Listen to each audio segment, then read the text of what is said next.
Hello everyone, welcome back to my channel. আজকের video টপিকটা নিয়েছি ফার্স্টে economics chapter 1 notes and important question নিয়ে ডিসকাস করা হবে। যা বেঙ্গলি মিডিয়াম আছে তাদের জন্য চলো শুরু করা যাক। খুবই ইম্পর্টেন্স কোয়েকশন, আমার নোটস যদি তো পড়ে নাও তাহলে ইম্পর্টেন্স কোয়েকশন শিওরই আসবে।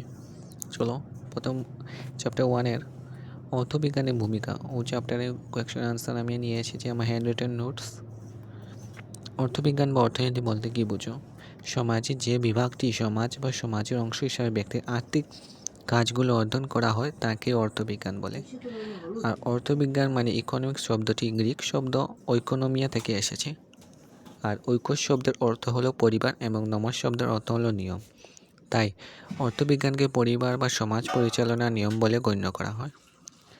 অর্থনীতি শব্দটি কোন ভাষা থেকে এসেছে? গ্রিক ভাষা থেকে। অর্থনীতি শব্দটি কোন শব্দ থেকে নেওয়া হয়েছে? গ্রিক শব্দ ঐকোনমিয়া থেকে। তিনটি কোয়েকশন, পাঁচটি কোয়েকশন। কাকে অর্থবিজ্ঞানের জনক বলা হয়? আধুনিক অর্থবিজ্ঞানের জনককে? অর্থবিজ্ঞানের পিতাস্বরূপকে?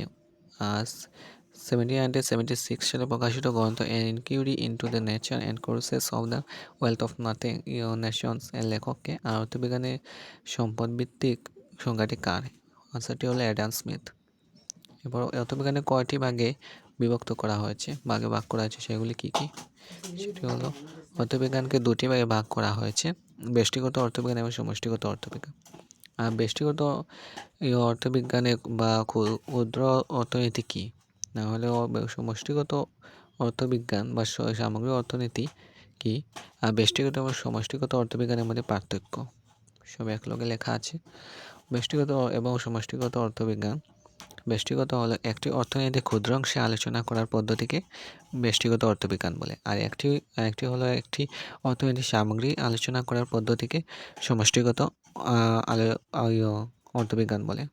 আর ব্যষ্টিগত অর্থবিজ্ঞানের পরিধি সংকীর্ণ, সমষ্টিগত অর্থবিজ্ঞানের পরিধি বিশাল।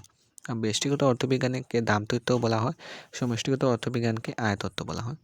চাহিদা, যোগান এবং বাজার ব্যক্তিগত বাজার ব্যষ্টিগত অর্থবিজ্ঞানের অন্তর্গত। আর সামগ্রিক চাহিদা, সামগ্রিক যোগান এবং রাষ্ট্রীয় আয় সমষ্টিগত অর্থবিজ্ঞানের অন্তর্গত।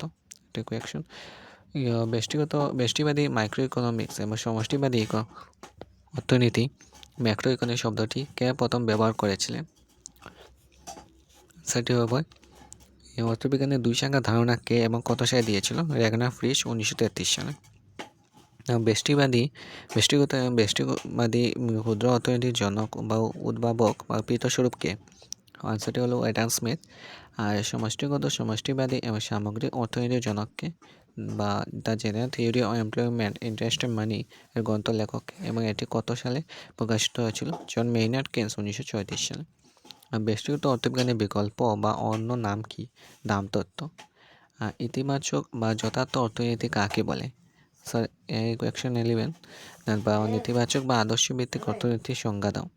না হলে ইতিবাচক বা নেতিবাচক মধ্যে পার্থক্য লেখো।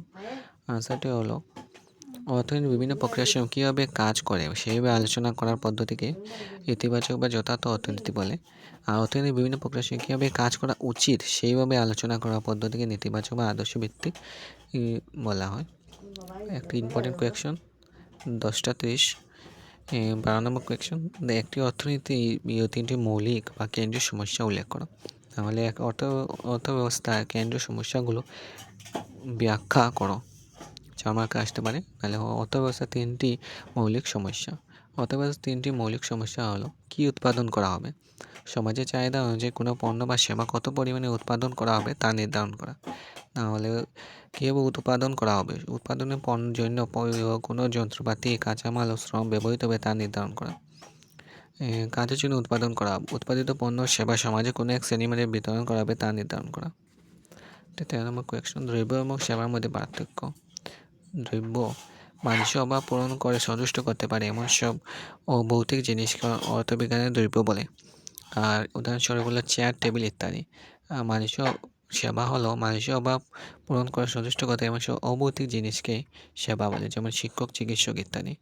দ্রব্য চোখে দেখা যায়, সেবা চোখে দেখা যায় না। দ্রব্য স্পর্শ করা যায়, সেবা স্পর্শ করা যায় না। দ্রব্য আকার, আকৃতি এবং রং আছে, সেবার আকার, আকৃতি এবং রং নেই। আনসার একটি কোয়েকশন আরেকটি হতে পারে দ্রব্যকে উদাহরণ দাও, সেবাকে উদাহরণ দাও। মুক্ত দ্রব্য দুটি উদাহরণ দাও। বৃষ্টির জল, না হলে সূর্যের আলো। মুক্ত সেবা দুটি উদাহরণ দাও। মায়ের সেবা বা আর্থিক বিনিময় ছাড়া সকল প্রকার সেবা। উপযোগিতা বা উপযোগ বলতে কী বোঝো? কোনো দ্রব্য বা সেবা অভাব পূরণের ক্ষমতাকে উপযোগিতা বলে। মিশ্র অর্থনীতি কি? যে অর্থনীতি ব্যক্তিগত খণ্ড এবং সরকারি খণ্ড উভয় দ্বারা পরিচালিত এবং নিয়ন্ত্রিত সেই অর্থনীতিকে মিশ্র অর্থনীতি বলে।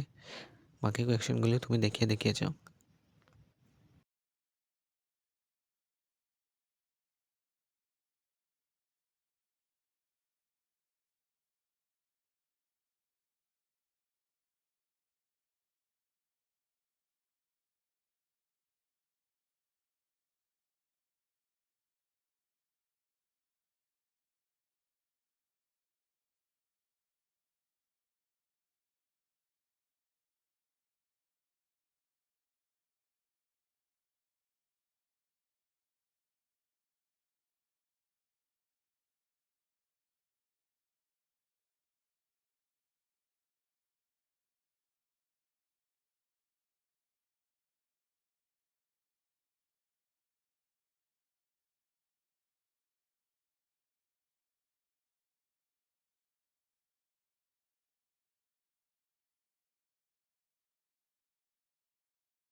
সো আজকের জন্য এটুকুই, এখানে শেষ।